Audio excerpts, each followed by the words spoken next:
Pro kontra soal wasiat Dorce Gamalama, kerabat sempat larang sang presenter bicara ke publik. Baru-baru ini, presenter senior Dorce Gamalama membeberkan wasiatnya kepada publik. Sayangnya bukan mendapat tanggapan positif, wasiat dari Dorce Gamalama justru menuai pro kontra. Mulai dari masyarakat umum hingga ulama di Indonesia turut memberikan pendapatnya. Para kiai, ulama, bahkan ustadz ikut memberikan tanggapan terkait wasiat Dorce yang ingin dimakamkan sebagai perempuan. Kendati demikian, sebelum Dorce membicarakan hal itu kepada publik, kerabat Dorce, Hetty Sunjaya, sempat melarang. Hetty sebelumnya sudah meminta supaya sang presenter menyimpan wasiatnya dulu dan tidak mengekspos ke publik.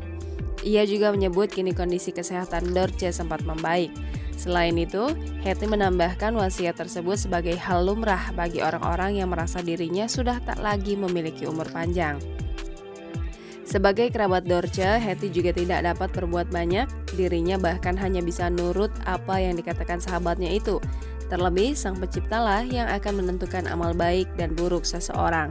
Terakhir, sebagai kerabat dekat Dorce, ia berharap masyarakat tidak menghakimi sesama manusia, terlebih Dorce Gamalama yang hingga saat ini masih harus menjalani pengobatan. Assalamualaikum warahmatullahi wabarakatuh. Saya sangat hormat kepada Buya Yahya dibanding dengan yang lain-lain. Buya Yahya adalah ulama yang luar biasa, yang penuh jiwa sosial, yang penuh jiwa hati, jiwa besar, yang tidak menjatuhkan orang, yang tidak menghujat orang, yang tidak mencaci orang, yang tidak memaki orang. Terima kasih Buya Yahya. Bagaimanapun nanti hamba akan serahkan kembali kepada Allah Subhanahu wa ta'ala. Terima kasih Buya Yahya. Assalamualaikum warahmatullahi wabarakatuh.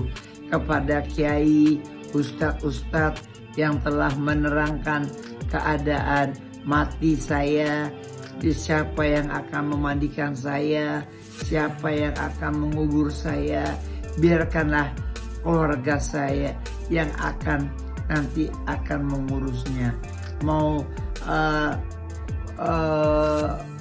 kan kafannya 7 lapis, mau 7 lapis, mau 8 lapis, saya serahkan kepada yang ngurus.